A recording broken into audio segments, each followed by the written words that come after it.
No, pues imagínese, nos tocó ponernos a buscar el cuerpo de ella para que no nos lo desaparecieran, porque pues imagine que le hubieran desaparecido a la mamá a uno, ni tan siquiera uno pudiera haber encontrado y haber tenido una tumba donde visitarla, ni nada.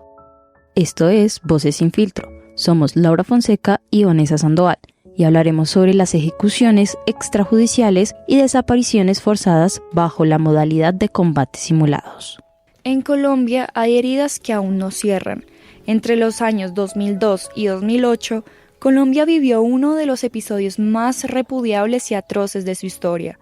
Miles de personas fueron asesinadas y desaparecidas por miembros del Ejército Nacional para luego ser presentados o presentadas como supuestos integrantes de grupos armados ilegales.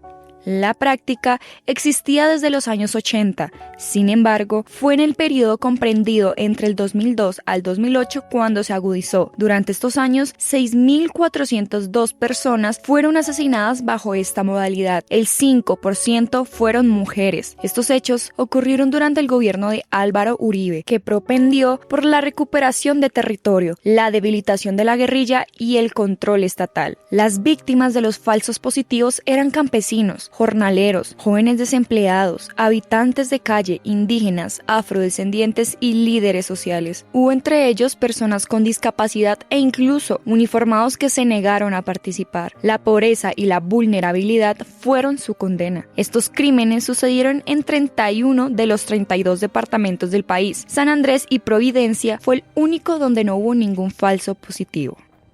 Esta es la historia de María del Socorro, quien fue asesinada en el año 2007 por el Ejército Nacional. Su familia lleva 18 años esperando justicia por la muerte de su madre, una mujer humilde y trabajadora que fue asesinada y presentada como guerrillera. Claudia recuerda claramente ese día, 4 de julio, entre las 9 y 10 de la mañana, cuando recibió la noticia de que su madre había sido encontrada sin vida. Era una mañana cualquiera en la vereda La Esmeralda. Horas después, el ejército ingresó a su casa. Fue allí donde ocurrió el asesinato. El marido con que ella tenía nos dijo que sí, que él había llegado ese día que la mataron a la casa a que los dejaran ingresar ahí, pero el ejército no los quiso dejar ingresar porque dijo que allá no había ninguna persona, o sea, que ahí no había nadie, y que si ingresaban a las malas, pues se iban a meter en problemas. Gracias a la Junta de la Vereda Las Palmeras lograron ingresar, pero ya no estaba el cuerpo, solo las evidencias, un caudal de sangre que corría desde el segundo piso hasta el primero.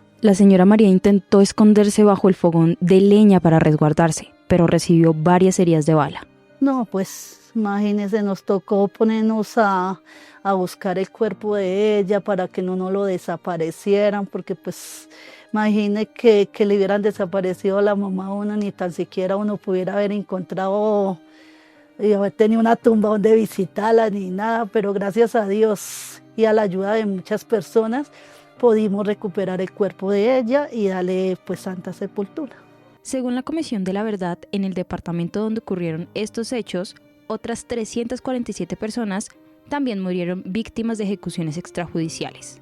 Este proceso no ha sido fácil para Claudia ni para su familia. El señor Elías Restrepo, esposo de Claudia, habla de cómo recuerda a su suegra. Muy humanitaria, una persona muy formal, una persona supremamente como ella pocas. Para mí fue mi segunda mamá, a pesar de que mucha gente habla mal de las suegras, pero para mí ha sido lo contrario, fue mi segunda mamá. Y muy excelente, muy trabajadora.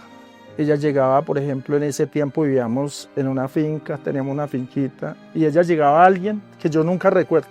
Y resalto, ella me enseñó eso. Llegaba alguien y ella corría, ¿ya almorzaron? No, o sí, no, o sí, no, venga, le preparo algo. Iba y ella hacía cualquier cosa por atender a esa persona sin conocerla. Entonces eso es una enseñanza muy bonita.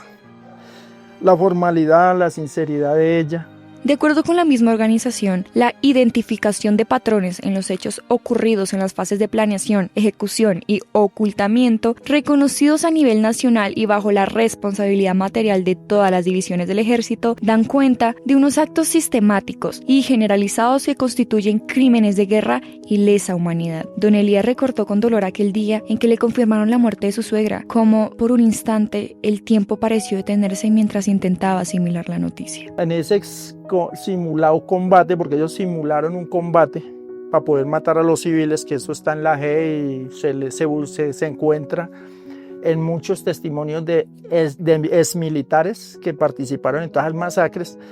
Entonces nos enteramos porque había un primo también había caído. Entonces primero fue el primo y en vista, ay, mataron el primo, bueno, nos fuimos. Y cuando no, que su mamá, que le dijeron, su suegra también.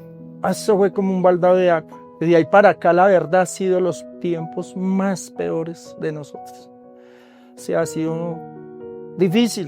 La verdad nos ven sonriendo, pero por dentro estamos llorando. La gran escala de los ataques, el número de víctimas, las semejanzas entre las denuncias de crímenes presentadas en todo el país, la planificación y organización necesarias para cometer los asesinatos y registrarlos posteriormente como bajas en combate, indican que los asesinatos de falsos positivos equivalen a un ataque sistemático y a gran escala contra la población civil. Elías habló con voz baja, recordando el momento en que le confirmaron el asesinato de su suegra, cuando el silencio de la casa se volvió insoportable y que, por un instante, todo se detuvo, el aire, el tiempo, él mismo. Habían bastantes personas perjudicadas igual que nosotros, que pues en el momento yo no sé los nombres, pero muchas señoras llegaron a buscar también a sus hijitos allá, que habían caído igual, pero a ellos también desaparecidos. Es que nosotros dimos rápido con mi suegra, que supimos esto fue porque el helicóptero dejó unas huellas. Cuando el helicóptero, porque el general Quiñones, que aquí lo tengo en una foto, él negaba, él decía que no, eso fue la guerrilla, eso fue. Nosotros, ¿qué? No es que nosotros somos el ejército, y le dijimos, pero si ustedes no fueron, un helicóptero aterrizó y levantó el cadáver, que, mire, sin mentirle nada, que una pila así de sangre, como un baldado. La gravedad y extensión de estos hechos fue evidente desde sus inicios para las comunidades y las organizaciones sociales y defensoras de derechos humanos, quienes desde un momento temprano en el año 2003 denunciaron las ejecuciones extrajudiciales que se venían presentando. Tatiana, nieta de María del Socorro, habla de cómo desde su perspectiva piensa si ya hay justicia o aclaración en su caso. Digamos que más que todo esto es un dolor que le genera muchísimo a las familias, porque es la falta de un ser querido. En mi caso personalmente, pues no me pude criar con mi abuelita, y es como más que todo como limpiar el nombre de ella, porque al fin y al cabo mi abuelita no era una guerrillera, sino que ella era una persona campesina, una persona de hogar que se dedicaba netamente a trabajar y a su esposo. Entonces esto la dejó como muy mal, y la manera en que la mataron también es algo muy denso. Han pasado 18 años. Y aunque el tiempo no ha borrado el dolor, Claudia sigue firme en su búsqueda de verdad y justicia. Para entender por qué casos como el de la señora María siguen sin resolverse, nos acompaña Sergio Arboleda, abogado experto en derecho penal.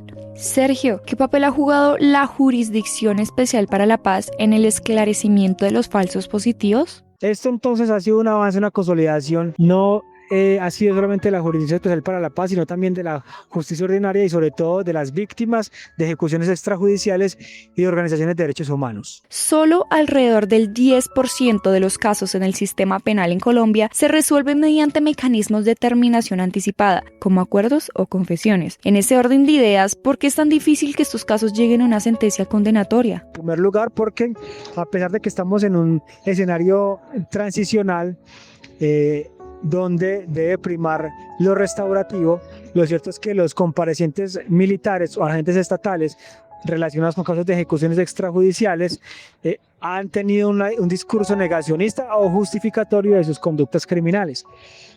De allí entonces que algunos han optado por negar responsabilidad y no contribuir a la verdad, y en consecuencia entonces se han ido a un proceso adversarial.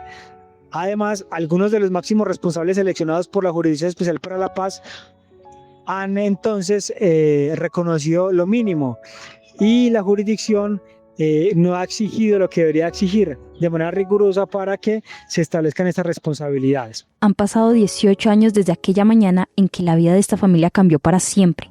18 años de silencio, de puertas cerradas, de expedientes llenos de polvo, pero también 18 años de amor, resistencia y memoria. A la pregunta sobre si tuviera la oportunidad de hablar una vez más con la señora María, ¿qué les gustaría decirle? Su familia dijo: Yo les diría que nos hacen mucha falta, muchísima falta nos hace, porque mi primo dejó 5 hijos también pequeños, todo.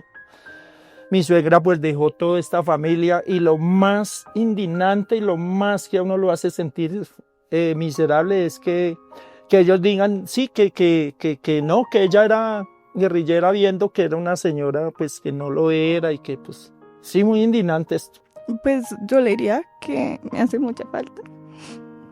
Que quisiera, no sé, por ejemplo, lo más básico, salir de compras con tu abuelita, comer algo así, o sea, hacer cosas que yo en definitiva no pude hacer con ella, porque es algo muy duro. O sea, ella era muy amorosa con nosotros, siempre que nos veía nos traía detalles o cositas así. Que me hace mucha falta, que la necesito mucho, porque ella ha sido mi mejor apoyo toda mi vida. Y ahorita ya no tengo ese apoyo para mí ni mis hermanas, porque ellas todavía también le hacen mucha falta. Mi hermana Sandra, ella intentó hasta quitarse la vida por la falta que ella le hacía. Entonces, sí, yo le diría, no, mejor dicho, la cogería y ya no la soltaría más. Claudia no busca venganza, solo quiere que el nombre de su madre quede limpio, que se recuerde quién fue, una mujer sencilla, trabajadora, que soñaba con ver crecer a sus nietos. Su historia nos recuerda que cada víctima tiene un rostro, un nombre, una familia que aún busca o espera una respuesta.